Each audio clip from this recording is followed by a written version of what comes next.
Good day mga kachingchong. So, here's my 1-year review of my SVT650x.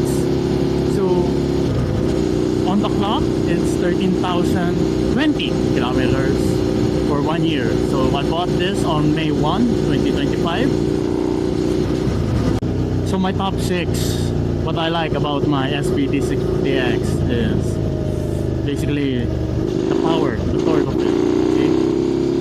I need to overtake some motorcycles or some cars or any traffic, the power is there. So since this is a V-twin or same engine with Suzuki SVT650 or V-Strom 650, so you know the torque is at low and mid-end. So this is sample mid RPM and have it on tap when I need to overtake.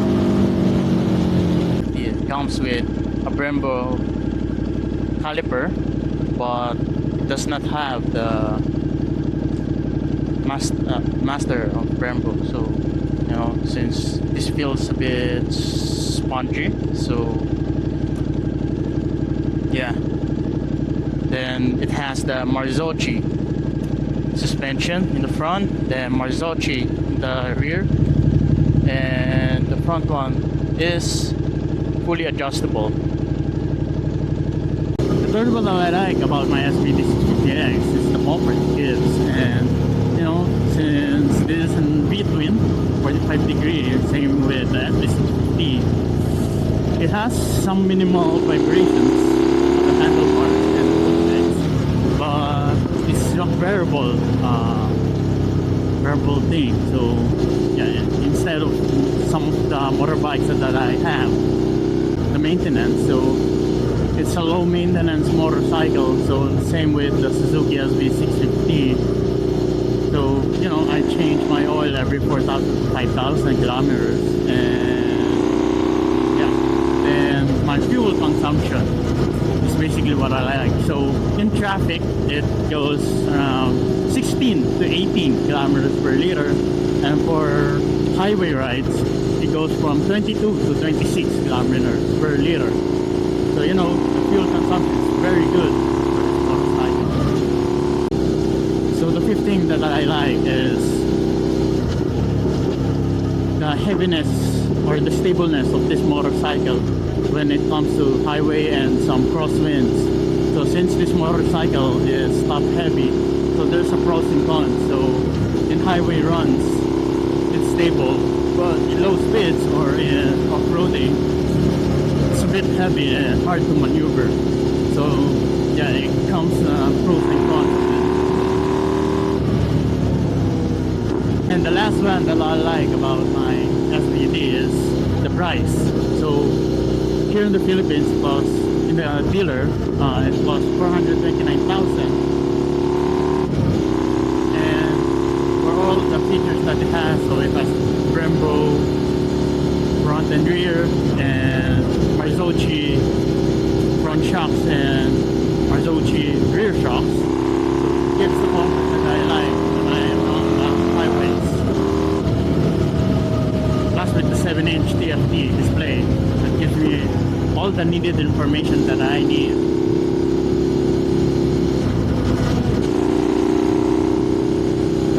I never had any issues with my SVT650x. Apart from the side stand sensor switch, but it was still fixed by the dealers when I raised them this issue. I'll be discussing next is the dislikes about my SVT650x. So firstly, my cons or disadvantage of this bike is it's very heavy for off-roading. So maybe for light off-roading it's fine, but in off-roading, so I've tested it on gravel and like mud, and I find it very difficult to manage it, unlike any other bikes that I've tested before.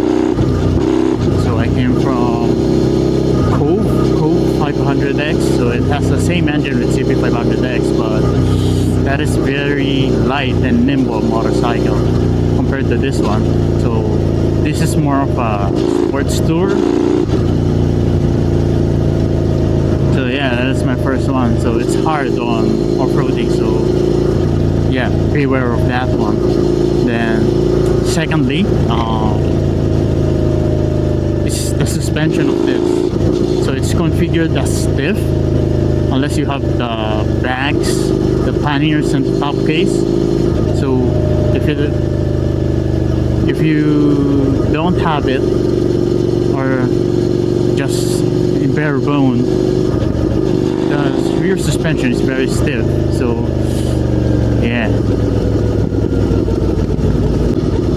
So the third one is, as I mentioned earlier on my likes about this motorcycle, is that this one does not have the Brembo brake master. So you know, the braking is a bit spongy compared to the Brembo one. The fourth one is basically the parts of it. So you know, since it did came from Suzuki SVT650, but it was re-engineered, so like the air filter does not it's not compatible with any of the SVT650. So I purchased one, but it's not basically the same as the Suzuki. So some of it was re-engineered so that I've been thinking what other dislikes about what I don't like about this motorcycle is. I can't think of any because it's fun and nimble. So yeah, I think that's all my dislikes for this motorcycle. Other than that, I think it's a good purchase. Next thing is, I don't like the resale value, since this is basically a China bike. You know, people don't trust the China bikes, so the resale value goes down as you go along. But on that, it's a very good bike if you plan to keep it for a long-term use. So reliability wise, it's good. So as you can see in my dashboard, it's already in 13,048 kilometers, and I never had any problems with my bike. It's good, it's fun, very nimble, and that's what I love about it. So for a cheap price, I can enjoy the highways, some natures here in the Philippines, and the fun of it. See, hear that? I love the sound of the between rushing.